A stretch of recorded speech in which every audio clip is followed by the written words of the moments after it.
Bonjour à tous, bienvenue dans ce nouvel épisode de L'Art et les Manières.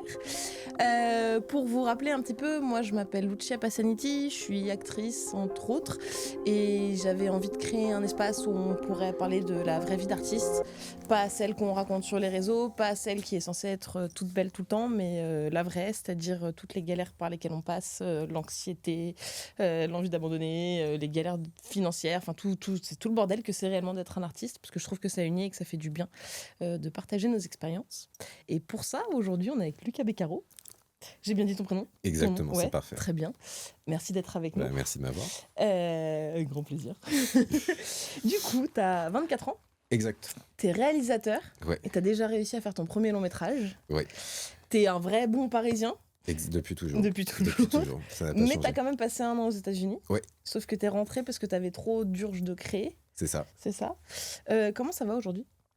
Eh bien, écoute, ça va bien. Là, j'ai fini le film il y a quelques mois. On l'a enfin projeté avec l'équipe. Et donc, c'est une période d'attente un peu étrange, un peu angoissante, mais en même temps excitante. Donc voilà, c'est là où j'en suis en ce moment. Est-ce que l'excitation balance bien avec l'anxiété ou c'est Ouais, quand même plutôt. Là, de plus en plus, ça a été que de l'anxiété pendant un petit moment. Et là, pour le coup, il y a une énergie quand même différente qui est en train de se mettre en place. Ouais. Donc je suis content. Donc t'es content. Le film, tu l'as déjà montré à l'équipe, c'est ça que tu disais? T'as fait une projection? On a fait une projection la semaine dernière. Ok. Et qui s'est plutôt bien passé, ouais. je crois. Donc non, mais encore, c'est toujours dur de savoir si les gens n'adoucissent pas la réalité. Mais en tout cas, ce qui est vraiment eu, c'est il y a eu une énergie. Je pense que l'énergie, ça se ment pas, quoi. Donc il y avait une énergie plutôt solaire. Les gens étaient joyeux les uns pour les autres, et donc déjà ça m'a renourri, quoi. Ouais, ok, c'est plutôt bon signe. Ouais. Trop bien. T'es quelqu'un d'anxieux, toi? Extrêmement anxieux. Ouais. Depuis toujours. Okay. Mais donc j'essaie de naviguer avec. J'ai la chance de ne pas avoir une peur qui est paralysante. Ok, oui, ce qui est bien. Donc c'est-à-dire que je peux avancer, mais j'ai peur du soir au matin, de tout. Ouais. Mais t'arrives quand même, quoi qu'il arrive, à faire ce que t'as à faire. Ça t'a jamais paralysé, ou c'est parce que tu grandis et que t'avances dans la vie que tu arrives à... Non, heureusement, ça m'a jamais paralysé, mais c'est-à-dire que j'ai toujours réussi, je pense, à faire les choses, même en angoisse terrible, quoi. J'arrive à bien cacher, à bien passer les vagues. Mais non. Beaucoup d'anxiété. Ok, on va y revenir. Pour commencer, déjà un peu, si tu devais présenter un peu toi ton art, ce que toi tu fais de manière générale, qu'est-ce que tu dirais? En tout cas, dans le cinéma que j'essaie de faire, je vois de plus en plus que... parce que c'est très compliqué de répondre à ça, parce que je suis toujours en train de rechercher ce que j'ai envie de faire. Par contre, de plus en plus, je vois que ce qui m'intéresse, non seulement, c'est la question du corps, de la somatisation des émotions, et la façon dont elles interagissent en fait avec les espaces, que ce soit physique ou spirituel. Et donc, de comment... là, typiquement, le film est un peu par rapport à ça. Et mais donc voilà, toute cette question-là, même de spiritualité, de magie, on en parlait, c'est, je pense, le thème qui m'excite qui te traverse le plus. Ouais. Et depuis toujours, c'est des choses auxquelles tu réfléchis toujours et du coup, c'est devenu ce sur quoi tu travailles et tu crées, ou tu t'es mis à créer et par la force des choses, c'est ça qui est venu? Je pense à un peu des deux. Je pense que tu sais, as des centres d'intérêt qui forcément, d'une certaine façon ou d'une autre, il y a des blocages donc qui se manifestent pas instantanément dans ton art. Donc les deux. Puis, je pense que c'est même assez récent au final, sur les 5-6 dernières années, que je me suis rendu compte à quel point je voulais faire de l'art sensoriel. Ouais. Mais en même temps, aujourd'hui, tout ce qui me nourrit ou qui m'excite pour la suite, c'est... je reviens à des choses d'enfance, quoi. Et à des sensations que j'ai déjà très, très jeune. Donc, qu'est-ce que tu entends par art sensoriel? Typiquement, déjà, un art qui, pour moi, au cinéma, c'est un art qui passe par le son. Là, on a vraiment fait un travail de son sur le film hyper intensif pendant des mois. Et donc ça, j'en suis hyper fier parce que le film est pour la salle de cinéma. Donc déjà, il y a ça. Mais après, il y a en fait réussir à filmer aussi ce qui est invisible et Et moi, il y a des cinéastes comme ça qui ont réussi à filmer l'invisible. Par exemple, c'est extrêmement prétentieux de dire ça, alors que ça fait 5 minutes, T'inquiète. ça fait 5 minutes qu'on a commencé. J'adore Tarkovsky. Et, et typiquement, c'est quelqu'un qui genre, filme le vent Oui. à la perfection. Et donc, je sais plus quelle était ta question, mais... Est-ce que c'était pour toi l'art sensoriel? Mais on s'en fiche de ce que c'est la question, tu as le droit de partir dans tous les sens. Non, mais en tout cas, ouais, c'est... En fait, je suis pas tellement touché par un art qui est extrêmement narratif. Oui. Ça veut pas dire que j'aime pas, mais en tout cas, la narration que j'aime, c'est celle du ressenti, quoi. Okay. Donc, j'aime qu'un spectateur puisse voyager. Enfin, en tout cas, moi, j'aime voyager. Et toi, t'arrives là, du coup, en te disant ça, tu vois, là, par exemple, tu nous donnes Tarkovsky comme référence, qui a quand même un cinéma hyper particulier. Comment t'es allé dans cette recherche-là? Genre là, par exemple, tu parlais du son. Ouais. Comment vous avez cherché au niveau du son? Qu'est-ce que vous avez fait pour... Comment va s'appeler ton film? Le film s'appelle Angèle et mes démons. Angèle et mes démons. Tu parles du son, c'est quoi? Quel travail vous avez fait avec ça, si tu as envie d'en parler? Si, bien sûr, c'est hyper intéressant. En plus, moi, je pense que c'est une des parties que j'aime le plus Ok. dans le travail d'un film. D'ailleurs, parce qu'en fait, le film parle de deuil et parle d'un jeune homme, du coup, qui perd son premier amour. Ok. Et tout son travail, lui, dans son deuil, c'est de réussir à transformer l'absence en présence, de voir justement le visible dans l'invisible et d'apprendre à continuer d'exister quelqu'un qui n'est plus corps. Et je pense que alors chacun a ses propres croyances et sa propre expérience du deuil, mais je pense qu'il y a un moment, il y a aussi un choix de regard à faire sur la vie et de se dire que tu peux voir quelqu'un dans quelque chose et que vu qu'elle est plus matérialisée, elle peut être absolument partout. Mais ça, c'est vraiment un choix, une décision, un moment qu'il faut prendre dans sa vie. Oui. De toute façon, on n'a pas de réponse, donc il faut croire en quelque chose. Donc du coup, il y avait vraiment cet enjeu que cette personne qui disparaît existe. Et c'est extrêmement dur à faire parce que c'est comment exister sans que ça devienne un film d'horreur ou un film de science-fiction. Oui. Donc ça a été... Oui, l'idée, c'est pas de faire un film d'esprit, pas du tout. C'est juste qu'elle soit un peu là partout. Un peu, mais en même temps, lui, il n'est pas censé... bon, je vais pas trop non plus raconter, mais il n'est pas censé non plus tout de suite comprendre qu'elle est... Enfin, le film, c'est justement sur cette décision tout d'un coup d'accepter qu'elle est là. Et donc c'était hyper compliqué. Dès le premier jour de montage, en fait, on a su qu'on allait devoir déjà travailler le son en montage, okay. Alors que normalement, ça se fait pas trop. Et là, on l'a vraiment fait beaucoup. Et après, ça a été du travail, énormément de travail sur les respirations, sur les vents, sur tellement de choses. Franchement, on est parti loin, mais ça a été un travail hyper enrichissant. Ouais. Et voilà. Ok. T'es fier de ton travail? Fier. Alors. Non, le mot fier est dur. Il est compliqué parce que, évidemment, moi, je vois les envies de progrès, déjà, les défauts, les erreurs. Et après, je suis fier des gens qui ont travaillé sur le projet. Je suis fier de ne pas avoir lâché, d'avoir réussi à le faire. Je pense que la fierté, elle arrivera... le moment où je lâcherai réellement le film, okay. Et le moment où il rencontrera un spectateur. En fait, plus que fier du projet, je pense que ça sera être fier de ce que ça peut amener chez d'autres gens, si ça peut toucher des gens. Là, à la projection, il y a un vieux monsieur qui avait perdu sa femme il y a 2 ans et qui s'est reconnu dans l'amour de ces 2 jeunes qui ont 20 ans et qui a fondu en larmes dans mes bras. Et ça a été un des premiers moments où je me suis dit, lâche un peu ton ego de réalisateur frustré qui n'a pas réussi à faire ce qu'il voulait faire, peu importe, toutes ces conneries-là, et de dire, bon, il y a des choses plus importantes que toi. Et oui, de voir que c'est reçu, que ça crée quelque chose chez quelqu'un. C'est ça. Et puis, moi, j'avais rencontré une réalisatrice qui avait gagné la Caméra d'Or en plus, et qui, elle, détestait son film. Et c'était Jeanne Campion qui lui avait dit... On déteste pas ses enfants, quoi. Même s'ils sont laids, même s'ils sont... Et je pense que c'est aussi un travail à faire. Mais c'est un travail d'ego, c'est un travail de plein de trucs. Oui, c'est normal. Puis, t'as que 24 ans, donc t'as le temps de le faire, ce travail-là, c'est normal. Est-ce que tu te souviens de ton premier amour avec le cinéma? Bon, j'en ai eu plein de premiers amours de cinéma. Donc malheureusement... Enfin, le premier, en fait, il va être extrêmement jeune. Ça doit être... un Spider-Man ou Les Indestructibles, quelque chose comme ça. Mais bon, ouais, ça a été le premier.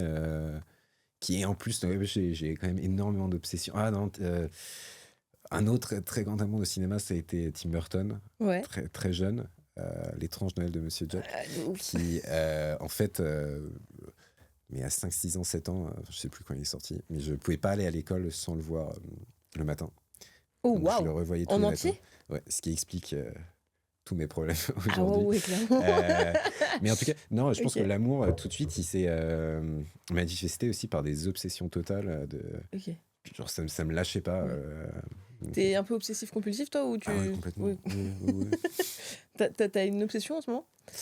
Euh, non, bah, moi, mes obsessions, malheureusement, donc j'ai des obsessions constructives et non constructives. J'ai des obsessions existentielles qui sont parfois assez handicapantes, Ouais. qui me créent beaucoup de dissociation et d'autres phénomènes anxiogènes. Ouais. Après, sinon, bah, mes obsessions, c'est des histoires que j'ai envie de raconter, des musiques, de toute façon, c'est comme ça que tout d'un coup, je sais que j'ai envie de faire un film. Oui, Parce c'est que quand ça te travaille tellement que tu... bah après, sinon, en vrai, ma vraie obsession, c'est le cinéma. C'est-à-dire que je pense qu'à ça du soir au matin, constamment. Ok, constamment. d'accord. Il n'y a rien, il n'y a jamais un moment dans lequel ça me lâche. Ok, depuis toujours? Ou depuis l'étrange Noël de Mr. Jack, ou un peu plus tard, ou... Un peu plus tard, bah, ça a d'abord été ouais, par du spectacle, par l'envie de créer quelque chose, l'envie de jouer, l'envie de faire de la magie, l'envie d'être catcheur, T'as voulu être J'ai catcheur? voulu être catcheur professionnel, bien évidemment. Merveilleux. Et j'ai pas fait les choses à moitié. Jusqu'à que j'ai failli me fracturer le cou en sautant d'une échelle. Et Quand? je devais avoir, je sais pas, 13 ans, ce qui fait beaucoup rire ma sœur. Non, donc voilà. Donc l'obsession du cinéma, non, je pense qu'elle est quand même venue plutôt vers 11 ans, 12 ans, quelque chose comme ça. D'accord, ok. On n'a pas envie d'avoir l'histoire de comment t'as failli te fracturer le cou, mais t'es pas obligé de nous la Ça raconter. Oui. pour une autre fois. Oui. Très bien. Est-ce que t'as des événements marquants de ta vie d'artiste, des souvenirs qui sont genre les plus importants pour toi et auxquels parfois peut-être tu te raccroches quand t'as besoin, mais des événements vraiment marquants de ta vie en tant qu'artiste? En tant qu'artiste créateur, enfin, sur un Ouais. moment de création. Mais après, mais pas forcément de création, parce que ça peut être autant un moment marquant, ça peut être justement la première fois que tu as vu Ouais. un film, mais des souvenirs comme ça qui sont très importants pour toi dans ta construction d'artiste. Bah, j'en ai plusieurs. Je pense, plus jeune, j'ai la découverte quand même de Xavier Dolan, qui est hyper importante pour moi, pour ma relation avec ma mère. Je parle de mamie, mais c'est de là où je l'ai vraiment découvert. Je pense qu'évidemment, d'une certaine façon, c'est ça qui m'a donné l'envie et l'urgence de vouloir réaliser aussi jeune, Ok. enfin aussi vite. Il y a ça. Il y a aux États-Unis à l'université, on voyait un film par semaine dans une grande salle de cinéma. Et là, donc, j'ai découvert Wong Kar-wai sur Chungking Express, qui a été haï dans la salle de cinéma. C'est-à-dire que tous les élèves l'ont hué. Et alors que moi, j'étais en train de voir en fait exactement ce que je voulais faire depuis toujours. Et je me souviens, je suis sorti, j'étais dépité, j'ai fumé. Et vraiment, c'est là je me suis dit, je pense que je vais partir. Ok, oui, ça fait partie des raisons pour lesquelles t'es rentré. Ouais, bon, c'est pas exactement ça, mais c'était un peu... déclencheur de... Ouais, c'était à l'image de ce que je vivais, de même ce que moi je voulais faire, ça plaisait pas tellement aux gens. Je me suis beaucoup battu avec des professeurs par rapport à ça. Et après, dans des moments marquants, ça va être sur le financement du film. Il y a eu quelques moments marquants quand même. Tout d'un coup, des victoires de financement. Ouais. Il y en a eu peu, il y en a eu que 2 en 5 ans. Mais en même temps, elles existent. Mais elles existent. Ça, c'est quand même des moments assez fous. Je pense que ma première fois à Cannes pour travailler sur le film. Ça, c'était assez dingue. C'était en 2020. C'était le premier Cannes juste après Covid. Ok. Et c'était en juillet. Et donc, j'étais parti pour vendre le film parce qu'on n'avait rien. Enfin, il n'y avait pas de. Et là t'avais quel âge? J'avais 20 ans, du coup. Ok. J'avais 20 ans. T'as pas eu de doute à ce moment-là, juste y aller? T'as fait. Ah, je suis que doute. Je ne suis que doute. Moi, je ne comprends pas les artistes qui ne doutent pas. Mais ça n'existe pas. Ça n'existe pas. Enfin, ils mentent. Parce que de toute façon, quand tu sais qu'un coup de pinceau peut détruire un tableau, qu'une caméra placée 20 centimètres à côté, ça ruine une scène. Donc, mais enfin, au-delà de ça, non, si j'ai douté absolument tous les jours, je doute encore tout le temps. Non, ça a été que du doute. Toute cette période de financement, en vrai, toute cette période de financement, enfin, peut-être je vais trop vite, hein, mais a été vraiment pour le coup. Alors je fais une petite parenthèse, parce qu'évidemment, il y a des vies bien plus dures, je me rends compte de mon privilège et tout, mais a été très, très compliqué, émotionnellement et mentalement. Je sais pas si je pourrais le refaire. C'est-à-dire de revivre ça, cette période-là. En tout cas, la façon dont je l'ai gérée. Maintenant, je regrette pas, mais je sais pas si je pourrais la refaire. Ok.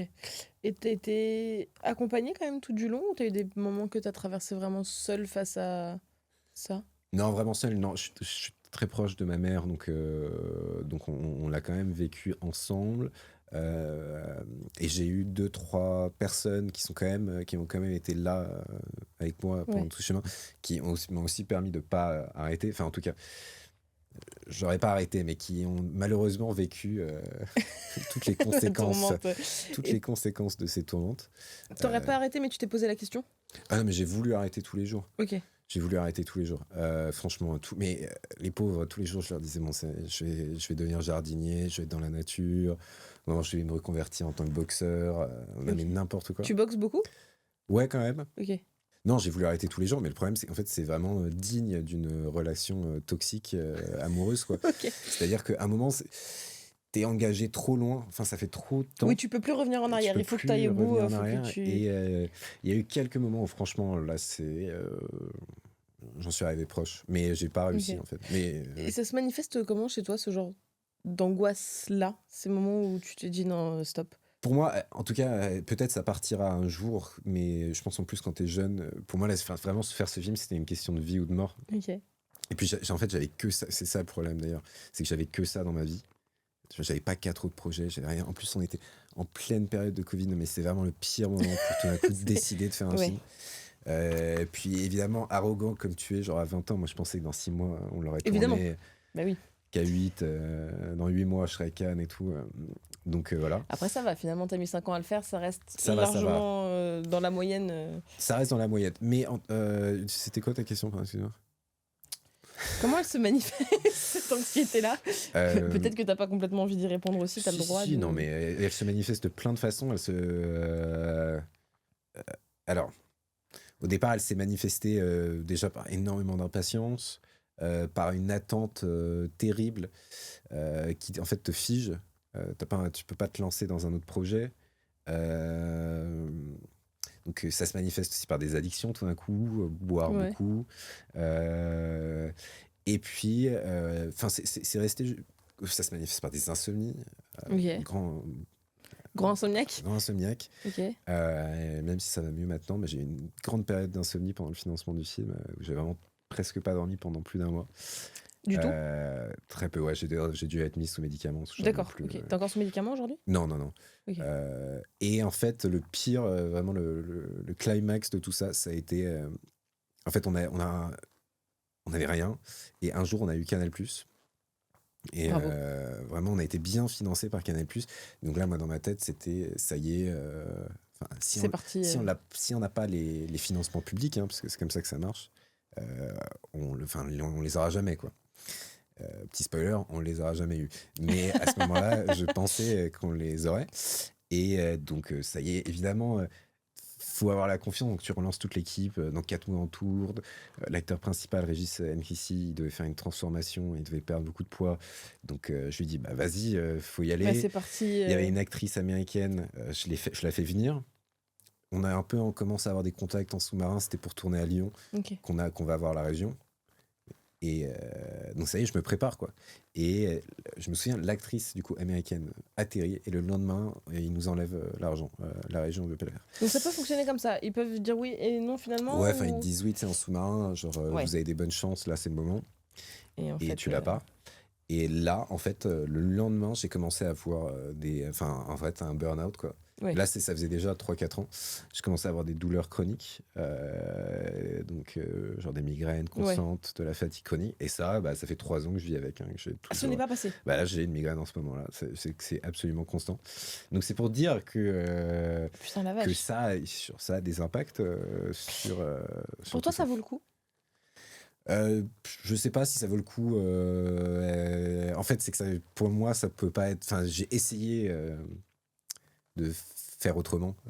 J'y arrive pas. Ouais. Donc, t'as essayé quand même. Il y a quand même un moment où tu t'es dit, je vais arrêter. Là, après ce moment-là, je me suis dit, j'arrête. Franchement, parce que c'était en train de nuire à des relations. Et puis, c'était vraiment en train d'être trop pénible par rapport à ma santé, quoi. Et donc là, je me suis dit, j'arrête. Puis au final, non. Oui, évidemment. Parce qu'il y a toujours tout d'un coup un coup de fil de quelqu'un qui te dit non, mais ça, dans 3 mois, ça va aller, on n'abandonne pas, on va le faire. Ouais, non, j'aurais aimé arrêter, mais. Mais t'as pas réussi. Non, j'ai pas réussi. Ouais. Comment tu te sors, toi, tous ces névroses qui se sont un peu déclenchées à ce moment-là, quand elles arrivent et qu'elles sont très fortes, ou aujourd'hui avec du recul, comment tu fais pour pallier à ça? Parce que tu dis que tu arrives à avancer malgré l'angoisse. Comment tu fais quand tout ça arrive à continuer à avancer? Est-ce que c'est juste parce que tu as été bien entouré et que tu avais quand même toujours une bonne nouvelle qui finissait par tomber que tu as tenu, ou parce que tu as appris à gérer ce bordel? Je pense que non. Enfin, c'est pour ça que je le précisais avant, c'est que j'ai vraiment la chance de pouvoir avancer parce que j'ai avancé sans gérer du tout. D'accord. Donc j'ai eu la chance d'être entouré de peu de personnes, mais de personnes vraiment qui étaient là pour moi. Après, ouais, non. En fait, c'est heureusement, mais c'est là aussi où tu sens un moment si c'est ta voix ou pas. C'est que dans tout ce bordel, il y a quand même un moment où quand même la projection de la concrétisation du projet te redonne assez d'adrénaline pour continuer, tu vois, d'avancer. Mais c'est pas facile du tout. Ouais. Est-ce que tu penses que là, une fois que le film il t'appartiendra plus, il y a certaines choses qui vont passer? Est-ce que tu penses que ta migraine, elle va passer, par exemple, quand le film il sera sorti? J'en ai aucune idée, mais par exemple, tu vois, j'avais très peur de cette migraine et mes insomnies pour le tournage, puisque c'est quand même... c'est pas le chantier, mais c'est quand même physique, un tournage. Tu vois, c'est 25 jours, énormément de stress. Vous avez tourné en 25 jours? On a tourné en 24 jours. C'est peu. Et on a tourné les samedis. Donc en fait, on a tourné en 4 semaines. Bien. Ouais, bien intense. Avec évidemment un stress, tu vois, immense. Et au final, je sais pas pourquoi je n'ai pas eu une douleur pendant ce tournage. Ça, c'est la magie de ce métier, c'est un truc de ouf. Ouais. Mais je pense qu'en même temps, tu sors tellement de toi.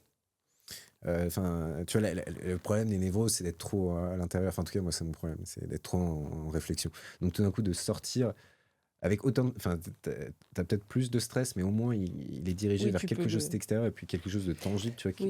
Et qui est contrôlable, sur lequel t'étais pas impuissant face à ça, alors que quand c'est dans ta tête, t'es. Non, donc au final, après le tournage et pendant le montage qui a duré, je sais pas, 2 mois, un truc comme ça, 3 mois, j'ai plus une douleur, puis c'est revenu. Donc je sais, en fait, j'ai aucune idée de ce que ça va faire de sortir le film. T'as hâte quand même? Ouais, j'ai hâte. Tu penses que c'est quand? Je sais pas. Je sais qu'on vise l'automne. Ok. Oh, c'est bientôt. Ouais, c'est bientôt, mais ça dépendra du festival. Oui, c'est pas toi qui... ça. Oui, ah bah oui. Ouais. Ok. Donc, ouais. J'imagine que vous les tentez tous là. Vous envoyez Cannes, Berlin, machin, tous les classiques, et vous verrez ce qui se passe. Et je ne te pose pas plus de questions là-dessus. Je ne peux pas y répondre. Et est-ce que tu te souviens du jour où tu as décidé de faire ce métier? Ou avec ce que tu dis, de toute façon, est-ce que c'est juste venu à toi? C'était tellement une évidence que... Ouais, non, depuis... ouais, c'était là. Franchement, depuis toujours. Ok. Et donc, du coup, t'as jamais eu peur. Évidemment, t'es quelqu'un de très anxieux, donc t'as peur, mais t'as pas eu peur de le faire.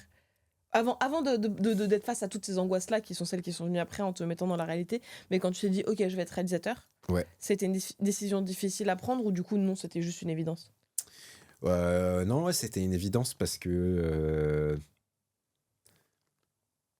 c'est en fait ce que je disais, quand tu peux pas t'imaginer faire autre chose de toute façon. En fait, moi, ce qui m'a plutôt fait peur, c'est de pas le faire. Par exemple, même si tu reprends là le tournage, alors que c'est quand même très angoissant le tournage, ma pire angoisse, ça a été que le film ne se fasse pas. Donc c'est plutôt l'inverse, c'est qu'en fait, il y a un moment où où tu sens que tu es aligné dans une profession, dans une passion. Ouais. Donc, non, en fait, ça coûte de. Et en plus, quand tu es jeune, il y a une énergie, il y a une arrogance, il y a un truc qui, en fait, est moteur, tu vois. Ouais. Tu te trouves encore arrogant aujourd'hui? Je sais, faut céder aux autres de dire. Non, parce que c'est un non. mot qui revient. Tu l'utilises, donc j'ai l'impression que en tout cas, tu poses ce jugement sur toi. Non, mais en fait, c'est. Ouais, parce que c'est pas une arrogance de se dire. Ou de se sentir supérieur. Mais je pense qu'il y a un moment, faut être tellement fou, Faut être fou, pour ouais. faire ça.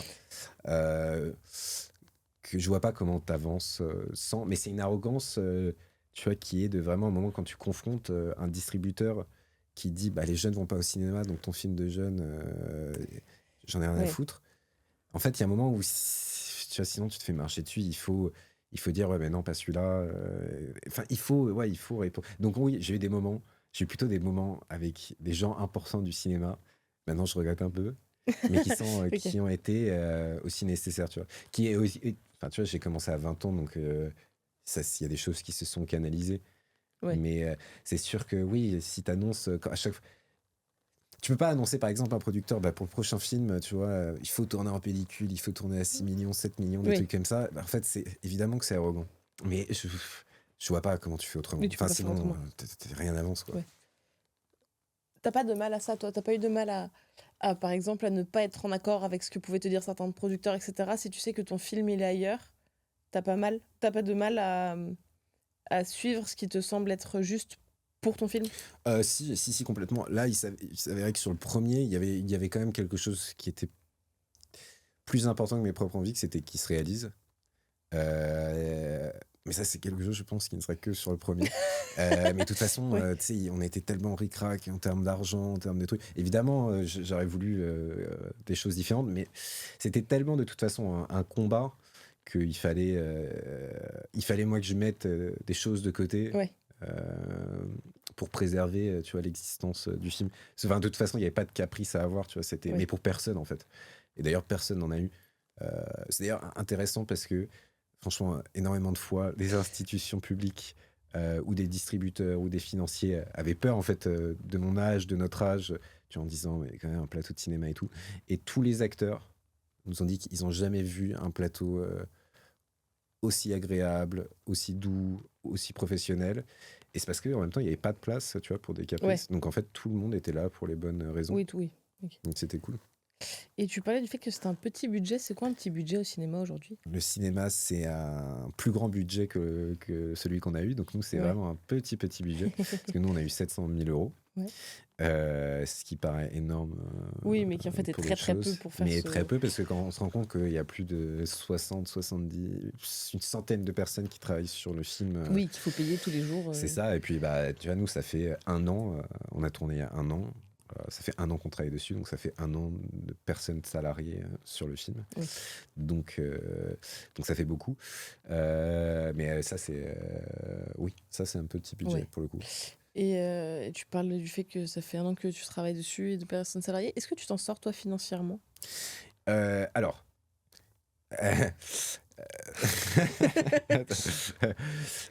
Pour l'instant, ça va. Ouais.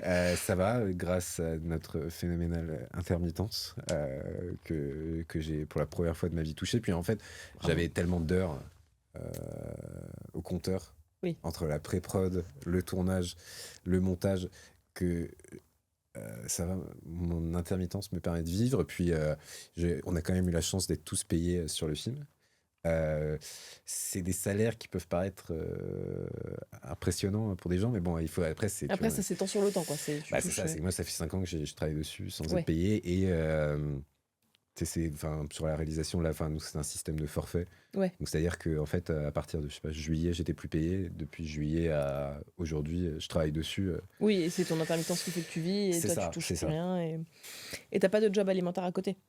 Là, pas maintenant, parce que de toute façon, oui, là, c'est le film. Le film a pris trop de place, et puis heureusement, la situation du film a fait que pour l'instant, là, j'en ai pas besoin. J'en ai fait beaucoup pendant la préparation du film, enfin pendant le financement du film, mais là, merci Dieu, pour l'instant, ça va. Ça fait quoi d'avoir déjà fini ton premier long métrage à 24 ans?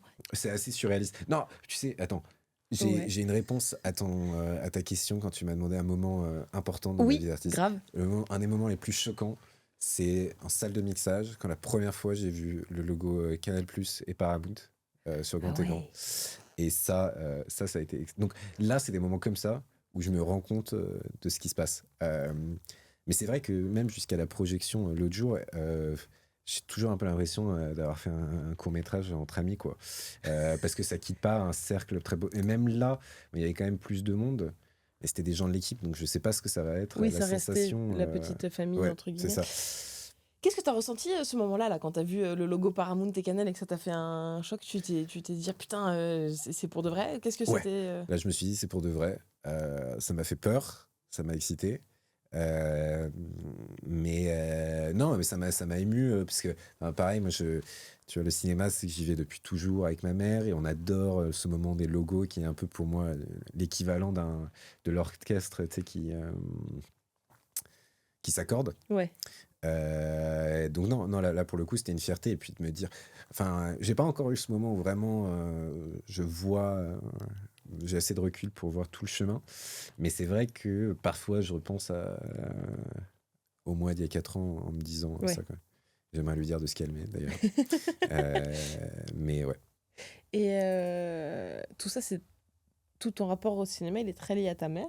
Ouais. Non? Elle l'a vu, le film? Elle l'a vu 15 fois. Elle a pleuré 15 fois. Non, mais après, c'est ma mère, donc... Oui, mais vous avez un rapport suffisamment honnête pour qu'elle te dise, tu penses, si elle l'a pas? Oui, non, mais c'est pas... Quand je dis que c'est ma mère, je dis pas qu'elle est malhonnête. C'est plutôt qu'il y a un surplus d'émotions qui n'est pas celui d'un spectateur lambda. Quoi. Donc, elle pleure au logo Canal, quoi. Donc, mais c'est normal, en même temps, son fils, il a fait son premier film, il y a Canal qui est dessus, c'est fort. C'est normal d'être fier. En tout cas, c'est une bonne spectatrice pour moi. Mais c'est pas sur elle, je vais me dire que j'ai fait un bon film ou pas. Ok, oui, je vois. Mais voilà. Ok. Elle t'a toujours soutenu? Elle m'a toujours soutenu, ouais. Non, parce qu'il faut quand même dire, parce que j'ai fait 1 an d'école. Oui, tout à fait. Donc aux États-Unis. Donc j'ai eu la chance d'avoir une bourse, mais même avec une bourse, c'est quand même cher. Donc ils m'ont permis, tu vois, de faire ça. Et puis, ça faisait 3 ans que je voulais faire cette école, et au bout d'1 an, je leur dis, j'arrête, je fais le film. Ils m'ont quand même dit OK. Donc non, ouais, elle a toujours été là. Et en tout cas, elle m'a jamais dit qu'elle y croyait pas. Donc ça, c'est quand même un énorme privilège. Parce que je pense que si j'avais eu des parents qui n'y croyaient pas, ça aurait été différent comme expérience. Je vois. Et je crois que tu as déjà un petit peu répondu à ça, mais tu sais ce que c'est les prochaines étapes là, pour ton film? Les prochaines étapes, c'est en attente de festival, sortie cinéma, et puis surtout, moi, ce que j'ai vraiment envie de faire, là, c'est là aussi toute chose prend... où je pense que ces 4 années prendront sens. J'ai pas du tout envie de faire une sortie cinéma et après voir ça marche pas, et peut-être en 5 jours t'es plus en salle. C'est pas du tout cette expérience que j'ai envie d'avoir. Moi, j'ai vraiment envie de pouvoir tourner avec le film, d'aller à la rencontre de gens, à la rencontre d'associations. Il y a quand même des sujets dans le film qui sont importants. Mais même d'aller à la rencontre. On parle quand même d'addiction, justement, aux opioïdes, aux Xanax. Mais on parle beaucoup de deuil aussi, on parle de famille. Il y a des sujets sur le genre, sur l'homosexualité. Et puis il y a aussi, on a eu la chance de réussir à faire un film avec des jeunes, donc c'est aussi de pouvoir parler aussi à d'autres artistes. Donc là, c'est vraiment ce que j'ai envie de faire, d'aller à la rencontre des gens et aussi, je pense que c'est un problème qu'on a en fait sur la distribution, juste notre système de distribution, mais pas qu'en France, juste partout, qui est qu'on balance un film 5 jours, et puis ça prend, ça prend pas. Et moi, je pense que quand même, à un moment, un film, faut le défendre, et un film, ça peut se faire sur une longue durée, ça peut marcher au bout du 6e mois. Le travail de la distribution, c'est quelque chose qui m'intéresse beaucoup. T'aimerais, toi, bosser en distribution? Soit avoir ma propre distribution, faire un peu le même braquage qu'a fait à 24. J'ai failli le dire à l'américaine, je me suis dit, pourquoi tu fais ça? Ouais, non, je sais pas. Je pense que j'ai pas les qualités pour vraiment faire une vraie boîte de distribution. Mais par exemple, d'avoir ma propre salle ou d'un truc comme ça, de pouvoir avoir une tangente indépendante du système de distribution, ça m'intéresserait. Ouais. Je comprends. Très chouette. Très joli projet. Est-ce que toi, tu as eu du mal à trouver ta légitimité ? Oui, complètement. Ça a été assez handicapant sur le tournage, d'ailleurs. Ok. Pour moi, d'une façon personnelle, évidemment, en plus, on était, mon âge m'aide pas, et de deux, on était à un petit budget, donc j'avais l'impression quand même que tout le monde me rendait un service. Ok. Donc c'était dur de me sentir légitime par rapport à ce qui est en train de se passer. Et d'ailleurs, une personne qui m'aide beaucoup dans ma légitimité, c'est mon monteur. Ok.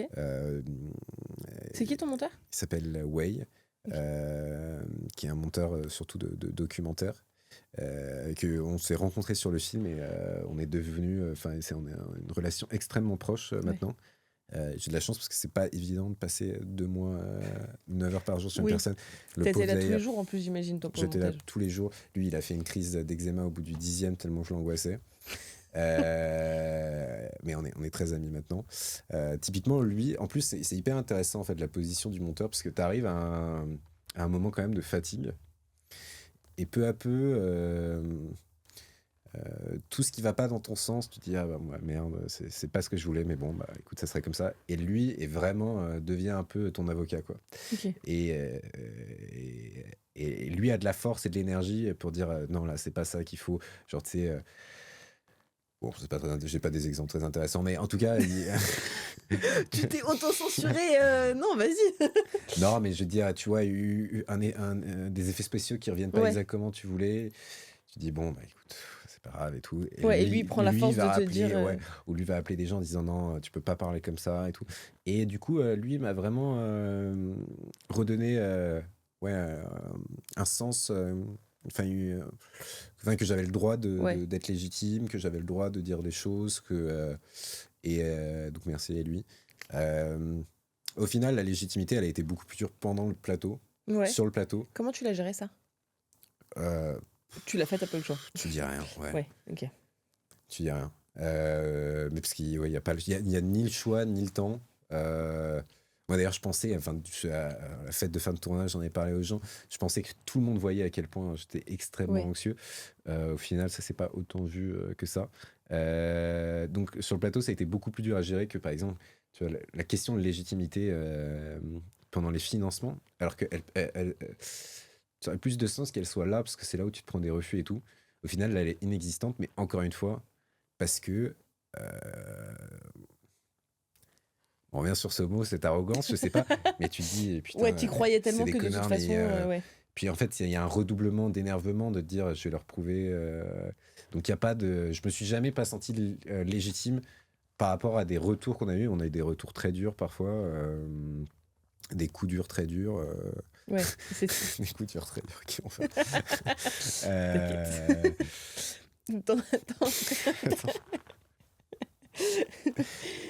C'est ok.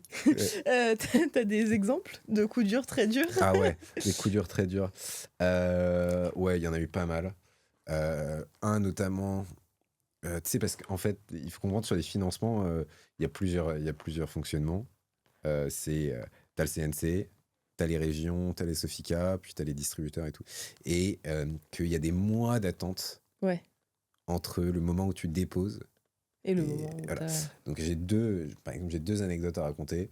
Il y en a une, c'est on attendait un distributeur, ça faisait des mois qu'on lui avait envoyé le scénario, qu'on essayait un très gros distributeur français, qu'on essayait d'avoir une rencontre. Et ça y est, il dit enfin on aime le film et tout. On se rencontre, je sais pas, vendredi. Je me souviens, je suis avec Esther Régis au téléphone, on est en train de partir, on s'est emmerdé à être bien habillé et tout. On est dans le métro. Ils nous appellent, ils nous disent on a relu les 20 premières pages, en fait, on ne vous rencontre pas. On allait les voir genre dans 10 minutes. Quoi. Donc là, premier gros, ça c'est un gros coup c'est dur. horrible.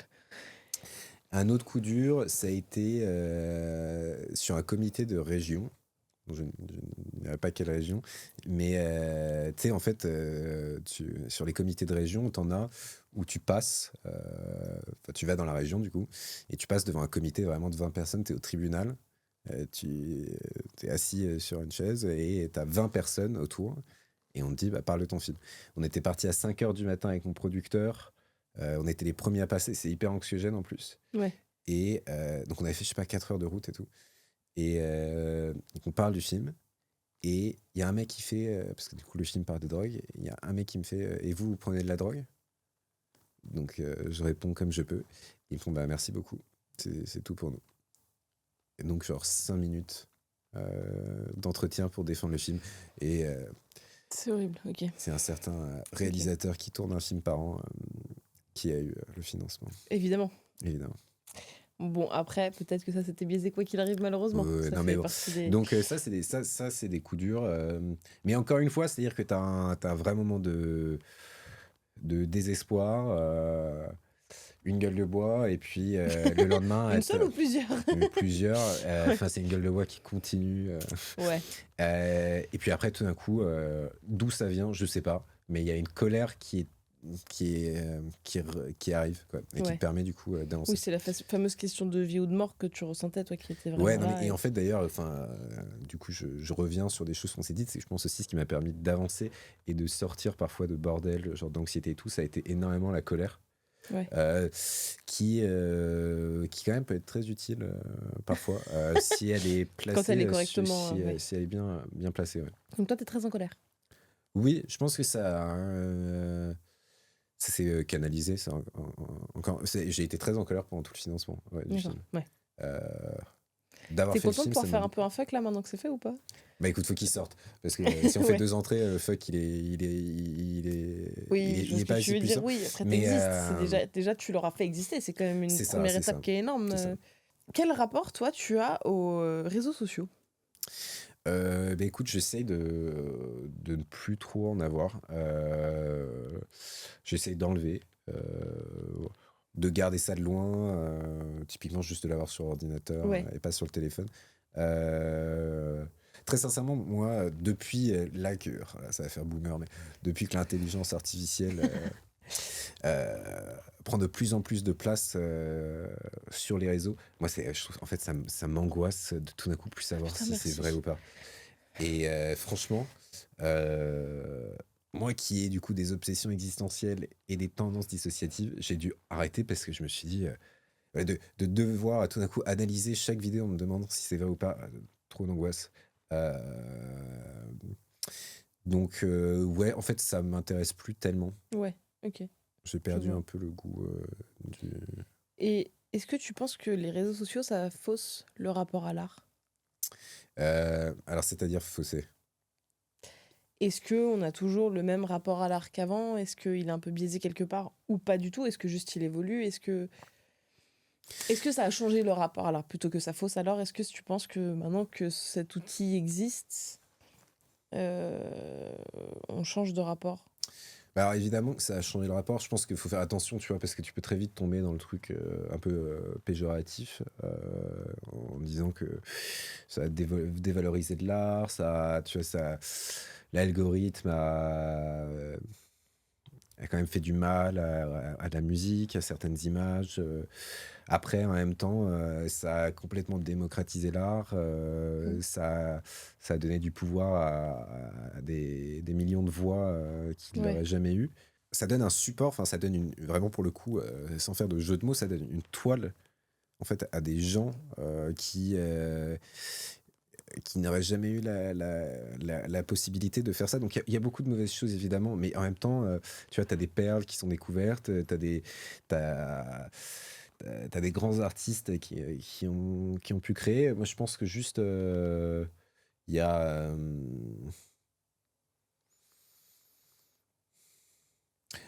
Alors, j'arrive pas à savoir exactement encore là où je vais, mais je sais que ça a d'une certaine façon aussi changé le rapport au processus juste créatif. Est-ce que si tu avais un conseil à donner à des jeunes artistes ou réalisateurs, d'ailleurs, réalisatrices, jeunes au sens qui commencent aujourd'hui, l'âge on s'en fout, qu'est-ce que ce serait? Euh, Alors, c'est un conseil que moi je me donnerais moi, qui serait mais donc du coup, je pense qu'il peut parler d'autres gens, qui serait de s'efforcer à donner plus d'espace en fait au plaisir. Sans devoir de rentabilité. Je pense que c'est très facile, tu vois, de perdre en fait le goût, juste le bonheur de faire des choses. Et je pense très sincèrement qu'il y a une très grande vertu à l'amusement et qu'en fait la plupart des grandes œuvres surviennent, tu vois, de l'amusement. Et c'est une raison pour laquelle, tu vois, on parle de jouer de la musique, de jouer de la comédie, de jouer avec les mots. Je pense que le jeu est hyper important. Je déteste le faux mythe de l'artiste torturé. Je théorise que Van Gogh devait être plutôt bien quand il peignait enfin. Et même, tu vois, quand on parle de tu vois, la souffrance que c'est d'écrire, en fait, moi, je pense que tu souffres quand tu n'arrives pas à écrire, quand tu es bloqué. Et qu'en fait, quand tu arrives enfin à écrire, c'est un vrai plaisir. Et peut-être que c'est aussi parce que à l'inverse, tout d'un coup, tu prends du plaisir que tu arrives à écrire. Donc, moi, je conseille de, d'avoir assez de projets, de diversifier ses projets pour pouvoir balancer de l'un à l'autre Et toujours s'amuser. et toujours suivre en fait ce qui t'amuse. Moi, je sais qu'il y a un film, j'ai pris un plaisir fou à l'écrire, mais vraiment, j'arrivais même plus à dormir tellement que ça m'amusait d'écrire. Et je l'ai écrit en genre 2 semaines, quoi, 2 semaines et demie. Il existe ce film? Bah, c'est pour plus tard. Très bien. C'est pour plus tard. Très bien. Et enfin, est-ce que pour toi, l'art, c'est politique? Bah oui, parce que tout est politique. En fait, c'est même pas un débat, c'est une vérité qui est juste fondamentale. Parce que, en fait, l'art, il surgit pas du néant. En fait, il est créé par une personne spécifique, dans un lieu spécifique et dans un cadre socio-culturel qui est spécifique. Le problème, c'est quand on parle de politique, les gens, ils s'imaginent gouvernement. Si tu prends l'étymologie, enfin, si tu prends le sens grec, tu vois, du mot politique, c'est au sein de l'État, de la cité. En fait, du coup, quand on parle de politique, on parle, tu vois, du, du passage du pouvoir au sein d'un espace. On parle beaucoup, en fait, de l'espace. Et tu vois, tu as peut-être des gens, du coup, qui vont te dire que quand je dis ça, en fait, c'est des jeux de sémantique, mais en fait, pas du tout, parce que, tu vois, tu parles bien des politiques d'un bureau, des politiques d'un club de foot, des politiques d'une société. Donc la politique, en fait, elle existe au sein de tout. Enfin, tu vois, elle se réfère, tu vois, à l'espace. On parle de l'espace quand on parle de politique. Et donc, typiquement, un enfant de 5 ans, en fait, qui peint avec ses doigts, un garçon qui pleure parce que quand on lui donne de la peinture rose, en fait, il est déjà conscient, enfin, c'est déjà une forme des pouvoirs. S'il veut pas, il veut pas se peindre avec les cheveux longs parce qu'il a peur que ça ressemble à une fille. On parle déjà, tu vois, des ordres et des pouvoirs établis. Donc évidemment que l'art est politique. Et en fait, ce qui est plus intéressant, ce qui est intéressant, c'est qu'on a toujours ce débat, est-ce que l'art est politique? Dans des moments où on essaye de dépolitiser l'art. Et en plus, si les gens peuvent prendre conscience que tout est politique, donc l'art est politique, le vrai débat, c'est comment on utilise ça et quel pouvoir on donne à l'imaginaire, quoi. Ouais. Ok. Très bien. Est-ce que tu as un dernier mot, un petit quelque chose que tu veux dire avant qu'on termine? Je vais faire de la promo, mais c'est pas vraiment. Si tu peux, t'as le droit. Ce que tu veux. Non, bah écoute, déjà merci beaucoup de m'avoir eu. Cool. C'est cool de faire parler les artistes, les artistes, en tout cas Waouh, t'es un artiste. des gens qui travaillent dans l'art. Je pense que notamment, tu vois, dans les années à venir, ça reste quand même. En fait, ça va être un axe central de tout ce qui va se passer. Pour moi, c'est l'écologie et l'art. Je pense que plus on rentre dans des périodes compliquées, plus l'art est important, alors qu'il est de plus en plus dévalorisé. Donc, il faut faire attention à ça. Il faut continuer de créer et aussi, pas forcément créer pour les autres, mais créer pour soi. Et parce que c'est une communication à l'autre et à soi qui est essentielle, quoi. Très bien. Merci. Merci beaucoup. Et merci à tous de nous avoir écoutés et de nous suivre. On est de plus en plus, c'est cool. Merci à Manon Vercade qui m'accompagne et qui fait toute la partie visuelle du podcast et que j'aime très fort. Merci à Hugo de Saint-Gilles qui nous fait le mix et qui rend ça écoutable. Merci aux gens que j'aime d'exister. Et voilà, et si ça vous plaît, mettez des commentaires, des likes, tous ces trucs-là, parlez-en. Et voilà, et à bientôt. Merci. Merci. Merci.